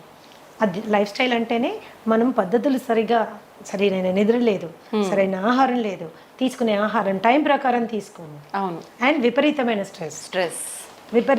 Stress. ఈ స్ట్రెస్ని మేనేజ్ చేసుకునే దానికి కూడా మనము ఎటువంటి జాగ్రత్త తీసుకోము. అందుకే మా దగ్గరికి వచ్చినప్పుడు మేము ఏం చేస్తామంటే, డయాబెటీస్ని మేము వెనక్కి తీసుకెళ్లే టైంలో, because I'm a psychosomatic healer, ఖచ్చితంగా మానసిక ఒత్తిడిని తగ్గించేటటువంటి ఆహారము, శారీరకమైనటువంటి అవసరాలు అంటే దాని vitamins and mineral balances support చేసేటటువంటివి పెట్టుకుంటూ వెళ్తాం. కాబట్టి ఓకే, ధనాధన్ షుగర్ లెవెల్స్ పడడం స్టార్ట్ అవుతాయండి. ఒకసారి షుగర్ లెవెల్స్ పడడం స్టార్ట్ అయితే మెడికేషన్ డోసేజ్ నెమ్మదిగా తగ్గించుకుంటూ వెళ్తాము. ఒకసారి అలా తగ్గించుకుంటూ వెళ్ళి 1 fine day ఆ మెడిసిన్ ఎత్తి పడేస్తాము. ఓకే, ఈ స్టేజ్ని రెమిషన్ స్టేజ్ అంటారు. Remission is purely temporary stage of health. Okay. So చాలా మందికి ప్రాబ్లం ఏమొస్తుందంటే, తగ్గి నార్మల్ అవ్వగానే తగ్గిపోయింది కదా, సో సింపుల్ అనేసి మళ్ళీ నెక్స్ట్ డే నుంచి అన్ని మొదలు పెడతారు. పైనుంచి అది ఒక కంప్లైంట్ చేస్తారు, ఏంటి మేడం ఇది మళ్ళీ తినగానే వచ్చేసింది. నువ్వు ఫస్ట్ తిన్నావు కాబట్టి ఇది వచ్చింది, ఫస్ట్ ఫాల్టీగా తిన్నావు కాబట్టి ఇది వచ్చింది, కరెక్ట్ చేసుకున్నావు కాబట్టి తగ్గిపోయింది, కరెక్ట్ చేసుకుని మళ్ళీ బ్యాక్ వెళ్ళావు కాబట్టి మళ్ళీ వస్తుంది. సో నేనేమంటానంటే, ఒక రెమిషన్ స్టేజ్ రాగానే మనం తీసుకున్న జాగ్రత్తని కనీసం 1 సంవత్సర కాలం గనక మనం అలాగే మెయింటైన్ చేసుకోగలిగితే అది రివర్సల్ అయిపోతుంది. ఓకే, అది రివర్సల్ అయిపోతుంది. డయాబెటీస్ తగ్గించుకోవడానికి ఆడ మగ తేడా లేదు, వయస్సుతో తేడా లేదు, మీ డయాబెటీస్ వయస్సు కూడా తేడా లేదు. అది 20 ఏళ్ళ నుంచి ఉంది, 15 ఏళ్ళ నుంచి ఉంది, 30 ఏళ్ళ నుంచి ఉంది, నేను టాబ్లెట్లు వేసుకుంటున్నాను, ఇన్సులిన్ వేసుకుంటున్నాను, ఏ దాన్నైనా మనం వెనక్కి పట్టుకెళ్ళచ్చు. చిన్న పిల్లల్లో కూడా ఇప్పుడు చిన్న పిల్లల కండిషన్ డిఫరెంట్ అమ్మా. That is called type 1 diabetes. Okay, type 1 diabetes వచ్చినప్పుడు మనము again C peptide fasting post lunch 2 చేసుకుంటాము. సి పెప్టైడ్ వాల్యూ చాలా తక్కువ ఉంటుంది. ఆ చాలా తక్కువ ఉన్నప్పుడు ఏంటంటే ఇన్సులిన్ ప్రొడ్యూస్ చేయలేకపోతుంది ప్యాంక్రియాస్ లో ఇన్సులిన్ రావడం లేదు కాబట్టి వాళ్ళు డయాబెటీస్ పార్ట్ వెళ్ళిపోయారు. సో ఈ పరిస్థితుల్లో మనం వాళ్ళకి 3 times వాళ్ళు ఇన్సులిన్ వేసుకోవాల్సి ఉంటుంది. ఇలాంటి పిల్లలకి అద్భుతంగా ఇన్సులిన్ రిక్వైర్మెంట్ తగ్గించేటటువంటి ఆహారం మనం ఇవ్వచ్చు. Regeneration therapy for type 1 diabetes కూడా ఉంది. కాకపోతే దాని పర్సంటేజ్ 100% అని మనం గట్టిగా చెప్పలేము. Okay, so regeneration therapy is also possible. అంటే టైప్ 1 నుంచి కూడా మనం కొద్దిగా వాళ్ళని బెటర్ టైప్ 2లోకి తీసుకెళ్లేటటువంటి సిపెప్టైడ్ని పెంచేటటువంటి ఫుడ్ కూడా ఉంది. But the success rate is about 40 to 50%. It is not around 100%. Many other contributing factors ఉన్నాయి కాబట్టి, చాలా కాంట్రిబ్యూటింగ్ ఫ్యాక్టర్స్ ఉన్నాయి కాబట్టి that is how it is. అయితే ఈ మధ్యకాలంలో విపరీతంగా తిండి, పిల్లలకి మనం పెట్టే తిండి మూలాన మనమే మన చేతుల ద్వారానే మనమే వాళ్ళని డయాబెటీస్ వైపు నెట్టుతున్నాము. నాకు తెలిసిన ఒక బాబుకి కేవలం వాడు రోజు అడిగాడని, రోజు ఇవ్వమని గొడవ చేశాడని వాళ్ళ తాతగారు డైలీ ఒక కూల్ డ్రింక్ తాగించడం మూలాన, అలా 2 నెలలు తాగించడం మూలాన ప్యాంక్రియాస్ ఫెయిల్ అయిపోయింది. టైప్ 1 డయాబెటిక్ అయిపోయాడు. బిడ్డ ఓన్లీ 15 ఏళ్ళు. రాబోయే 60-70 ఏళ్ళు వాడు ఇన్సులిన్ వేసుకుంటానే వేసుకుంటానే ఉండాలి. మేనేజ్ చేయాలి. సో మన ప్రేమని రాంగ్ ఫుడ్స్ రూపంలో చూపించకూడదు. ఎప్పుడో నెలలో ఒకరోజు తాగాడు ఏం జరగదు, కానీ రోజు తాగితే వాడి రక్తనాళాలు తెరిచి విషం పోసినట్టే లెక్క. Junk food is like that. And రీసెంట్గా మా దగ్గర వచ్చిన ఒక బాబు, హీస్ 21 years old, అండ్ ఇంట్లో ఎవరికి డయాబెటీస్ లేదు, ఇంట్లో నుంచే బాక్స్ తీసుకెళ్తాడు, తల్లిదండ్రులు అన్నీ చేసి జాగ్రత్త చూసుకుంటాడు. అయినా రావడమే 500 షుగర్ వచ్చేసింది. ఏంటి అని ఎంత అడిగినా చెప్పలేదు. లేదు నేను ఏమి తిన్ను అని. తర్వాత ప్రత్యేకంగా పిలిచి అడిగితే రోజు ఒక షవర్మా తింటాడు. షవర్మా తినడం వల్ల షుగర్ ఫెయిల్ అయింది, డైజెస్టివ్ సిస్టమ్ ఫెయిల్ అయిపోయింది. మయోనీస్ లోపల ఉంటుంది, దాంట్లో పిచ్చి రిఫైన్డ్ ఆయిల్ వాడతారు. అందులో రోడ్ సైడ్ వాడే రిఫైన్డ్ ఆయిల్, అది ఎక్కడి నుంచి తెచ్చి వాడతారో, ఎన్నిసార్లు వాడిన నూనెతో చేస్తారో మనకి తెలియదు. అండ్ ఆ షవర్మా అండ్ ఇంకొకటి ఫ్రాంకీ చెప్పాడు నాకు, 2 చెప్పాడు. ఫ్రాంకీ మైదా రొట్టెలో మళ్ళీ కాల్చిన మాంసం అన్ని పెడతారు దాంట్లో. సో టేస్ట్ చాలా బాగుంటుంది, నేను కాదన్నాను. కానీ దాన్ని రోజు తినడం మూలాన దట్ ఈస్ అ కేస్. ఈ రోజు మేము ఎంతో స్ట్రగుల్ అవుతున్నాం. ఆ కేసుని type 1 అయిపోయాడు, ప్యాంక్రియాస్ ఫెయిల్ అయిపోయింది. That is how it is. So ఈ చిన్నవి ఫ్యాన్సీస్ మనం వాటిని సాటిస్ఫై చేయడము ఇంపార్టెంట్ అని ఎప్పుడు అనుకోకూడదు. ఫుడ్ విషయంలో ఇట్స్ రియల్లీ వెరీ ఇంపార్టెంట్. బయట మరి ఎందుకు బ్యాన్ చేయ, వన్ ఆఫ్ ద స్టూడెంట్, ఒక చిన్న బాబు, ఎందుకు బ్యాన్ చేయరు కూల్ డ్రింక్ అని నన్ను అడిగాడు అనమాట. ఈ కూల్ డ్రింక్ మూల నాకు డయాబెటీస్ వచ్చింది కదా, దీన్ని ఎందుకు గవర్నమెంట్ బ్యాన్ చేయరు అంటే అది మన ఏరియా ఆఫ్ వర్క్ కాదు. ఏదైనా కూడా ఆహారం అనేది మితంగా తీసుకుంటే ఔషధంలా పనిచేస్తుంది, అమితంగా తీసుకుంటే విషమై మన ప్రాణాన్ని కబళిస్తుంది. Decision is in our hands. ఒకళ్ళు చెప్తే వచ్చేది కాదు, ఆ నిర్ణయం మనం తీసుకోవాలి. మన బిడ్డలు కూడా అటువంటి చక్కటి విచక్షణ జ్ఞానంతో ముందుకెళ్ళాలంటే ఆ అవగాహన మనం కల్పించాలి. That is very important. అవును మ్యామ్, నిజంగా. మ్యామ్, మన గట్ ఫ్రీగా ఉండేటట్టుగా చూసుకుంటే మనకు చాలా రకాల ఆరోగ్య సమస్యలు రాకుండా ఉంటాయని చెప్తూ ఉంటారు. నిజంగా గట్ ఫ్రీగా ఉండాలంటే ఎటువంటి ఆహార పదార్థాలు తీసుకోవాలి? Gut is a very big subject అమ్మా. I will tell you, it's a very big subject. గట్లో మనకు ఉండేటటువంటి 4300 రకాలైన సూక్ష్మ క్రిములు ఎప్పుడు కూడా మంచివి చెడ్డవి ఒక బ్యాలెన్స్లో ఉండాలి. ఆ బ్యాలెన్స్ అవుట్ అయితే గట్ డిస్బయోసిస్ అంటారు. ఓకే, అండ్ ఈ గట్కి బ్రెయిన్కి ఉన్న యాక్సెస్ డిస్టర్బ్ అవుతుంది. Brain is the coordinator for the entire body and gut controls the brain. Brain మన శరీరాన్ని ఆపరేషన్స్ని కంట్రోల్ చేస్తే మన గట్ మన బ్రెయిన్ని కంట్రోల్ చేస్తుంది. Okay, that is very very important. అప్పుడు మనం దాన్ని ఎంత హెల్తీగా ఉంచాలి? సో మనం తినే ఆహారము చెడు బ్యాక్టీరియాని చంపే విధంగా ఉండాలి, మంచి క్రిముల్ని పెంచే విధంగా ఉండాలి. సో దాని ఆహారం యొక్క ప్రధాన లక్షణం ఏంటంటే మంచి బ్యాక్టీరియాని పెంచుతూ చెడు బ్యాక్టీరియాని చంపుతూ ఉన్నటువంటి ఆహారం తీసుకుంటే సహజంగా అది చాలా తేలికగా అరిగిపోతుంది, తిన్నది కంప్లీట్గా డైజెస్ట్ అవుతుంది, అండ్ టైంకి రెపరెప ఆకలేస్తుంది, పడుకుంటే నిద్ర వస్తుంది, పొద్దున్నుంచి రాత్రి ఒక చక్కటి మూడ్లో ఉంటాము, మంచి ఎనర్జీతో ఉంటాము. This is because our gut is happy. So all మనం తీసుకునే ఫుడ్స్ ఏవేవైతే చెడు బ్యాక్టీరియల్ గ్రోత్కి ప్రమోట్ చేస్తాయో అవి చాలా హ్యావక్ క్రియేట్ చేస్తాయి మన పొట్టలో. సో బ్లోటింగ్, బెల్చింగ్, ఇండైజెషన్, తర్వాత కాన్స్టిపేషన్ మూలాన పైల్స్, హెమరాయిడ్స్, లేకపోతే వెరీ హార్డ్ స్టూల్ రావడము, ఇవన్నీ ఏం చేస్తాయంటే మనకి డైజెషన్ అంటే తినాలంటే భయపడే వాళ్ళు చాలా మంది ఉంటారు. పైగా హెల్త్ కరెక్ట్ అంటే హైజీన్ కరెక్ట్గా ఫాలో కాకపోతే హెచ్ పైలోరీ లాంటి బ్యాక్టీరియల్ ఇన్ఫెక్షన్స్ వస్తే జీవితాంతం మనం ఆ మందులు వేసుకుంటూ ఉంటారు. మేమైతే డయట్ ద్వారా హెచ్ పైలోరీ కానీ, ఐబిఎస్ కానీ, ఐబిడి కానీ చాలా సమర్థవంతంగా హ్యాండిల్ చేసే బ్రహ్మాండమైన ఫుడ్స్ ఉన్నాయమ్మా. అది ఎవరు బయట కొనుక్కోక్కర్లేదు. మీ ఫుడ్ మీరు ఇంట్లో చక్కగా చేసుకోవచ్చు, శుభ్రంగా తినచ్చు, సంతోషంగా ఉండొచ్చు. This is how it is. కేవలం మందుల ద్వారా ఎంత సక్సెస్ మీరు వస్తుందో దానికి డబుల్ సక్సెస్ ఆహారం ద్వారా వస్తుందమ్మా. డబుల్ సక్సెస్ ఆహారం ద్వారా వస్తుంది. సో గట్ని ఇప్పుడు కూడా ఆరోగ్యంగా ఉంచుకోవాలి. చక్కటి పీచు పదార్థాలు ఉండేటటువంటి వెజిటబుల్స్ అండ్ ఫ్రూట్స్ మనం తీసుకోవాలి. చాలా మందికి ఏంటి అంటే వెజిటేరియన్స్ అయిపోండి, మీట్ మానేయండి అని చెప్తారు.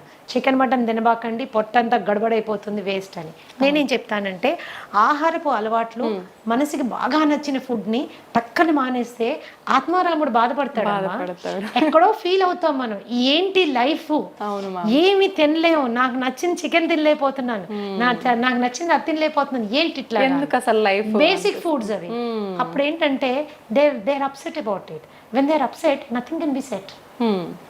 When you're upset nothing can be set అని, అంతా డిస్టర్బ్డ్ గానే ఉంటుంది. సో చికెన్ మటన్ లాంటివి తినేటప్పుడు కూడా దాని కాంబినేషన్స్ మంచి ఫైబర్ ఫుడ్ తో కాంబినేషన్ చేసుకుని మీరు తిన్నప్పుడు ఎటువంటి ఇబ్బంది రాదు, ఈజీగా డైజెస్ట్ అవుతుందని.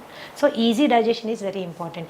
ఈజీ డైజెషన్ అంటే ఓన్లీ పెరుగన్నం కాదండి, you can eat everything in life. So మంచి వెజిటబుల్స్, ఎగ్స్, పెరుగు, తర్వాత you can have all these things అనమాట.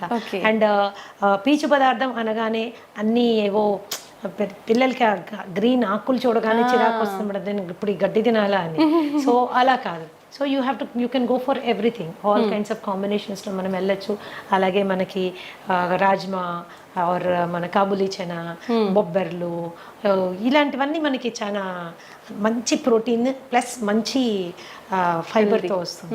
అది తిన్నప్పుడు ఏంటంటే మనకి గట్ సెట్ అవుతుంది. దెర్ ఈస్ ఏ వే అండి, 8 to 12 weeksలో సెట్ చేసేస్తాం గట్ విత్ ఫుడ్ ఓన్లీ. అది ఎంత సీరియస్ ఇష్యూ అయినా. కాబట్టి నేనేం చెప్తున్నానంటే చక్కటి ఆహారాన్ని ఎన్నుకోండి. హోమ్ మేడ్ ఫుడ్కి 90% ఇంపార్టెన్స్ ఇవ్వండి. పార్టీలు ఇంట్లో హోస్ట్ చేయండి. మనం కావాల్సిన డ్రింక్స్ కానీ ఏదైనా కూల్ డ్రింక్స్ అట్లాంటివి కూడా ఇంట్లో చాలా చేసుకోవచ్చు. డెజర్ట్స్ అంటారా, బ్రహ్మాండమైన స్వీట్లు హెల్దీగా చేసుకోవచ్చు. ఓకే, బ్రహ్మాండంగా. జీవితంలో ఏది వదులుకోవాల్సిన అవసరం లేదు, ఎంజాయ్మెంట్ ఇన్ రైట్ వే చేసుకుంటే నీ గట్ని gut is the starting point for all diseases. దాదాపుగా 200 రకాలైనటువంటి జబ్బులు ఇక్కడి నుంచి స్టార్ట్ అవుతాయి. సో దీన్ని జాగ్రత్త పెట్టుకోవడం మనకి చాలా ఇంపార్టెంట్. ఏం ఫుడ్స్ ఉన్నాయి, ఎలా తినాలి, that is how it is.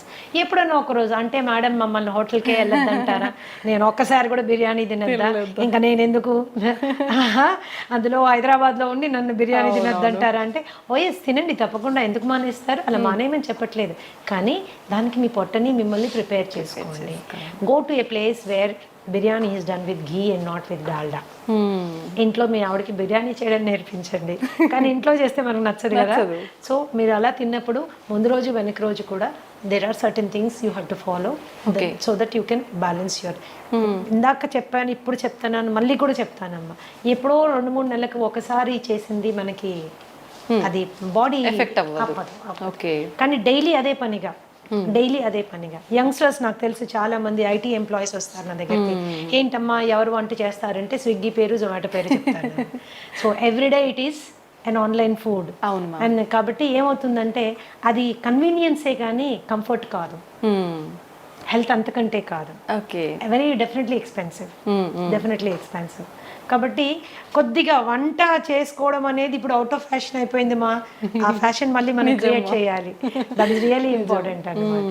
ఎందుకంటే వంట అనేది కేవలం హెల్త్ ఒక్కటే ఇవ్వదు, మనుషుల మధ్యలో అనుబంధాలు, బంధాలు, ప్రేమలు అన్ని పెరుగుతాయి. ఈ రోజు కూడా నీకు మీ అమ్మ చేసే ఆ పలానా వంట అని ఎందుకు గుర్తుంటుంది అంటే ఇంగ్రీడియంట్స్ అన్ని సేమే, ఆమె ప్రేమ అందులో ఉంటుంది. అంత ప్రేమగా చేసి నీకు నోట్లో పెడుతుంది, నువ్వు వెళ్ళినప్పుడు నీకు అది కావాలని అడుగుతుంది. అవన్నీ బంధాలు పెంచుతాయి. స్విగ్గీ జొమాటోలో తెప్పించి పెడితే it won't create a feeling, it won't create a relationship. లేని రోగాలు తీసుకొచ్చిస్తున్నట్టే మ్యామ్. ఇంకా ప్రేమ కంటే ఇంగ్రీడియంట్స్ మనకు తెలియదు. టేస్టీగా ఉండొచ్చు, నేను అసలు కాదన్న, డెఫినెట్ గా టేస్టీగా ఉండొచ్చు, బట్ ఇంగ్రీడియంట్ మీద మనకి కంట్రోల్ లేదు. So that is how it is. Ma'am food ఎలా చేస్తున్నాము, ఏం తింటున్నాము, ఇది ఒక ఎత్తు అయితే ఏ టైంకి తింటున్నాం అనేది కూడా ఇంకొకటి. దాని గురించి చెప్పండి మ్యామ్. ఒకటిమా ఏ టైంకి తింటున్నామో, ఎన్నిసార్లు తింటున్నామో, these are 2 very important things everybody should understand. So research ఈరోజు there is loads of research ఏం చెప్తుంది అంటే snacking is the worst habit. పొద్దున్న బ్రేక్ఫాస్ట్ తిన్నాము, మధ్యాహ్నం లంచ్ తిన్నాము, రాత్రికి డిన్నర్ తిన్నాము, ఇది ఎప్పుడు మనకి ట్రబుల్ క్రియేట్ చేయదు. ఓకే. పొద్దున బ్రేక్ఫాస్ట్ తిన్నాము, మధ్యలో టీ అండ్ స్నాక్స్ తిన్నాము, మధ్యాహ్నం మళ్ళీ లంచ్ తిన్నాము, 4 గంటలకు సమోసా తిన్నాము, 5 గంటలకు కాఫీ తాగాము, 6 గంటలకు టీ తాగాము, 7 గంటలకు 7:30కి వెళ్ళి మళ్ళీ డిన్నర్ తిన్నాము, రాత్రి 12ంటికి పడుకునేటప్పుడు స్విగ్గీలో ఏదో ఒకటి తెప్పించుకుని తిన్నాము. This is going to cost trouble. This leads to obesity. Okay. Extra calories మూలన వెయిట్ పుట్ ఆన్ అవ్వడం స్టార్ట్ అవుతుంది. వెయిట్ ఒకసారి పుట్ ఆన్ అయ్యారంటే, ఒబెసిటీ అనేది ఏంటంటే ప్రపంచంలో అన్ని కండిషన్స్ కంటే అతి దారుణమైన పరిస్థితి. కొన్ని millions of people are dying because of obesity, అధిక బరువు మూలాన. Okay, so this is very important. ఏ రోజైనా ఇప్పుడు మీరు ఆ మధ్యలో తినే స్నాక్స్ని కట్ చేయండి, న్యాచురల్గా స్లిమ్గా అవ్వడం స్టార్ట్ అవుతారు, ఫేస్ కాంతివంతంగా అవుతుంది. Snacks will do a lot of. ఒకవేళ స్నాక్ తినవలసిన అవసరం వస్తే హెల్తీ ఆప్షన్ చెక్ చేసుకోండి, హెల్తీ ఆప్షన్ తీసుకోండి. ఎప్పుడైతే మీరు బాగా డీప్ ఫ్రైడ్ మైదాతో చేసినటువంటి సమోసాస్, కచోరీస్ ఇలాంటివి తిన్నారనుకోండి, తిన్న 10 నిమిషాల లోపల సివియర్ డిహైడ్రేషన్ అవుతుంది. ఓకే. దాహం వేస్తుంది. ఆ దాహం వేయగానే మనం ఏం చేస్తాం, కూల్ డ్రింక్ తాగుతాం. ఈ కూల్ డ్రింక్ తాగితే ఏమవుతుంది, బొచ్చడంత sugar will go into your blood stream. There is a spurt, sudden గా రేజ్ అవుతుంది, అవసరం లేని క్యాలరీస్. ఆ టైంకి మీరు టెంపరీగా ఎగ్జైటెడ్గా ఉంటారు. తర్వాత ఏమవుతుంది, 15 నిమిషాల లోపల ఈ రైజ్ అయింది టక్ అని పడిపోతుంది. It causes irritation, anxiety and depression. Okay. It is a cycle అన్నమాట. ఇది మన ఆలోచన విధానాన్ని, ఆహారపు అలవాట్లని, శరీర ఆరోగ్యాన్ని మొత్తంగా డిస్టర్బ్ చేసి పడేస్తున్నాను. సో ఆ టైంలో మీరు ఏదైనా హెల్దీ తీసుకోండి, ఫ్రూట్ తినడం అలవాటు చేసుకోండి. ఆకలి వేస్తుంది కదా, ఒక అరటిపండు తినండి, ఒక ఆపిల్ తినండి, దాంతోపాటు సీడ్స్ నట్స్ ఒక డబ్బాలో వేసుకొని పెట్టుకోండి, ఒక గ్రీన్ టీ పెట్టుకోండి, ఒక 3-4 స్పూన్లు నట్లు సీడ్లు తిని చక్కగా గ్రీన్ టీ తాగండి. కడుపులో ఫీలింగ్గా ఉంటుంది, హ్యాపీగా ఉంటుంది, హెల్దీ కూడా. అలాగే there are so many fillers. ఇప్పుడు మీ ఫూల్ మఖానా కానీ, మురమురాలు కానీ, అట్టుకులు కానీ, వీటితో ఎన్నో రకాలైనటువంటి హెల్దీ గ్యాసెస్ రాకుండా ఉండేటటువంటి చేసుకోవచ్చు. మరీ ఆకలి వేస్తుంది అనుకున్నప్పుడు తినచ్చు, అట్లాంటి నో ప్రాబ్లమ్ అబౌట్ ఇట్. కానీ ఆ టెంపరీగా రోడ్ మీద దొరికే బజ్జీలు, పునుగులు అండ్ యూనో సమోసాలు, వాడెవర్ అన్నీ దొరుకుతాయి, అది మాత్రము స్కిప్ చేయాలి. చాలా ఘోరం అది. With due respect to all those people, అది మనకి పడినప్పుడు దాన్ని వదిలేసుకోవడం ఉత్తమమైన విషయం ఇంకొకటి లేదు. And night 7:30 to 8 o'clock is the best time to have your dinner. ఎప్పుడు గుర్తుంచుకోండి, పడుకునే టైంకి, భోజనం చేసిన టైంకి మధ్యలో 3 గంటల వ్యవధి ఉండాలి. మీరు 7 గంటలకల్లా తిన్నారనుకోండి, 10కి పడుకోవచ్చు. ఓకే. 8కి తిన్నారనుకోండి, ఆఫీషియల్గా మీరు 11కి పడుకోవాలి. అవును. 9కి తిన్నారనుకోండి, 12 ఏమవుతుంది, డైజెషన్ మొత్తం డిస్టర్బ్ అవుతుంది, యువర్ స్లీప్ సైకిల్ డిస్టర్బ్ అవుతుంది. ఇలా జరగడానికి వీల్లేదు. You have to remember that. And quantity ఎంత ఏంటి అనేది కూడా మనకి ఎంత అవసరం. ఒకటే రకమైన ఫుడ్ తినే అలవాటు చాలా మందికి ఉంటుంది. కూర నచ్చితే స్టార్టింగ్ నుంచి ఎండింగ్ వరకు అదే కూర, ఇంకొకటి ఏదో నచ్చితే అటు నుంచి అదే కూర. సో ఒక బ్యాలెన్స్డ్ డైట్ ప్లేట్ అనేది మనము మెయింటైన్ చేసుకోవాలి, అన్నీ ఉండేటట్టు చూసుకోవాలి, ఆల్ కైండ్స్ ఆఫ్ థింగ్స్. ఇప్పుడు టైం మనకి లేదు, అన్నిటికీ మన బాస్ కోసం టైం ఉంది, ఉద్యోగం కోసం టైం ఉంది, టార్గెట్స్ కోసం టైం ఉంది, కానీ మన కోసం మనకి టైం లేదు. సో ఈ థాట్ ప్రాసెస్లో కూడా కొద్దిగా మనం మార్పు తెచ్చుకోవాలి. యంగ్స్టర్స్ మరి ముఖ్యంగా ఏంటంటే మంచి తెలివితేటలతో ముందుకెళ్తున్నారు, పెద్ద పెద్ద ఉద్యోగాలు చేస్తున్నారు, లక్షల్లో సంపాదిస్తున్నారు, కానీ వాళ్ళ శరీరం గురించి వాళ్ళు పట్టించుకోవడానికి వాళ్ళకి టైం ఉండడం లేదు. దాన్ని ఎలా అయినా అకామిడేట్ చేసుకోవాలి. బ్రేక్ఫాస్ట్ కూడా సాధ్యమైనంత త్వరగా, మీల్కి మధ్యలో 3 గంటల గ్యాప్ ఉండాలి. 3 గంటల టైంలో మీరు కావాలంటే మంచినీళ్ళు తాగొచ్చు, సింపుల్. కావాలంటే మంచినీళ్ళు తాగొచ్చు. మరి ఏదైనా వర్క్ ప్రెషర్ మూలన కొద్దిగా తలనొప్పి వస్తుంది అన్నప్పుడు గ్రీన్ టీ తాగొచ్చు, జింజర్ టీ తాగొచ్చు, ఒక గ్లాస్ మజ్జిగ తాగొచ్చు, ఒక గ్లాస్ కొబ్బరి నీళ్ళు తాగొచ్చు. Okay, these are the best alternatives. ఆ స్నాకింగ్ మానేసేయాలి. ఎస్పెషల్లీ డయాబెటీస్ ఉన్న వాళ్ళైతే మీరు స్నాకింగ్ మానేసిన వెంటనే మీకు కనీసం ఒక 10-20 యూనిట్లు షుగర్ తగ్గుతుంది అనమాట. Okay, that's how it is. These are the important factors you have to remember. ఎప్పుడు బ్రేక్ఫాస్ట్ చక్కగా హెవీగా తీసుకోండి, దానికంటే కొద్దిగా తక్కువగా లంచ్, లైట్గా డిన్నర్. ఓకే లైట్గా డిన్నర్ అని so that you don't store all that on to your self. And తినగానే పడుకోవడము, తినగానే అరగంటలోనే నడిచేస్తుంటారు, అలా చేయకండి ప్లీజ్. 1.5 hour గ్యాప్ వచ్చాక కానీ మీరు నడవడానికి వీల్లేదు. Oh that is how it is. So ఇవి బేసిక్ మీల్ పీరియడ్స్ మీరు అండ్ మీకు నచ్చిన విధంగా మీరు తీసుకోవచ్చు. ఒక జనరల్ హెల్త్ ఫార్ములా చెప్తాను, ఒక general health formula which is good for everybody. So మనము ఇండియన్స్ ఏంటంటే especially south Indians starch oriented అంటే కార్బ్ ఓరియంటెడ్ డయట్లో మనం ఉంటాము. ఇప్పుడు మనకు అంతా రిఫైన్డ్ అండ్ పాలిష్డ్ ఫుడ్ కాబట్టి అది చాలా వరకు not doing lot of harm కాబట్టి ఒక చిన్న రేషియోలో మనం ఆహారం తయారు చేసుకోవచ్చు. ఏంటది? 20% ఫుడ్ కార్బోహైడ్రేట్. మీరు అందులో అన్నం తింటారో, ఒక పులక తింటారో, లేకపోతే ఒక జొన్న రొట్టె తింటారో, మీరు ఏం తింటారో ఒక 20% నుంచి 25% వరకు కార్బ్స్ వచ్చేటట్టు తినండి. అలాగే 30 నుంచి 35% వరకు please go for protein. Okay, గుడ్లు, పన్నీరు, తోఫు, చికెన్, తర్వాత మటన్ కూడా తీసుకోవచ్చు. మనం అంటే ఎవ్రీడే కాదు, జనరల్గా చెప్తున్నాను. అన్నీ ఇలా మీరు తీసుకోవచ్చు. అండ్ అట్లీస్ట్ 40% ఎనర్జీ కొవ్వులోంచి వచ్చేటట్టుగా మీరు డైట్ని మోడిఫై చేసుకుంటే, నెయ్యిలోంచి, కోకోనట్ ఆయిల్లోంచి, అవకాడోస్లోంచి, ఎస్ మనం తీసుకునే నట్స్ అండ్ సీడ్స్లోంచి మనకి ఎనర్జీ వచ్చేటట్టు పెట్టుకుంటే ఏమవుతుంది? It will balance your metabolism అనమాట. And especially life style disorders like you know BP కానీ, షుగర్ కానీ, ఇలాంటివి, థైరాయిడ్ కానీ, ఇలాంటివి రాకుండా మనము సేఫ్ గార్డ్ చేసుకోవచ్చు. ఎప్పుడు కూడా 0 కార్బోహైడ్రేట్ డైట్ ఎవరు తినకూడదు. ఓకే, ఎందుకంటే నర్వస్ సిస్టమ్కి కావాల్సిన ఎనర్జీ అంతా కార్బోహైడ్రేట్. ఓకే, నర్వస్ సిస్టమ్ కావాల్సినంత ఎనర్జీ కార్బోహైడ్రేట్. మీరు అసలు కార్బోహైడ్రేటే లేదనుకోండి, దెబ్బతింటుంది. That's going to cause lot of harm అన్నమాట. 0 కార్బోహైడ్రేట్ డైట్ ఎప్పుడు తీసుకోవద్దు. చాలా మంది చేసేస్తుంటారు, డైట్ అన్ని మానేస్తారు, ఉట్టి వెజిటబుల్స్ మాత్రమే. అందులో కూడా కొద్దిగా కార్బోహైడ్రేట్ ఉంటుంది, కానీ మనకు కావాల్సింది సరిపోదు అది. ఓకే ఓకే, మేము క్యాన్సర్ పేషెంట్స్కి కూడా 10-15% కార్బోహైడ్రేట్ పెడతాం నేను. ఓకే, బికాస్ నర్వస్ సిస్టమ్ మనము మేనేజ్ చేయాలి, బ్లాక్అవుట్ అయిపోతాం లేకపోతే. ఓకే, ప్రోటీన్ కూడా విపరీతం ప్రోటీన్ తీసుకోకండి. 1/2 కిలో చికెను, 1/2 కిలో మటను, లేకపోతే 1 డజన్ గుడ్లు, కొన్ని డైట్స్ నేను విన్నాను. ఇవేమవుతుందంటే మనకుండే కిడ్నీ ఎంత ఇంత, దాని మీద ఎంత లోడ్ వేసింది కిడ్నీ. ప్రోటీన్ ఫిల్ట్రేషన్ ఎక్కడ జరుగుతుంది? కిడ్నీలో జరుగుతుంది. లోడ్ వేయబాకండి.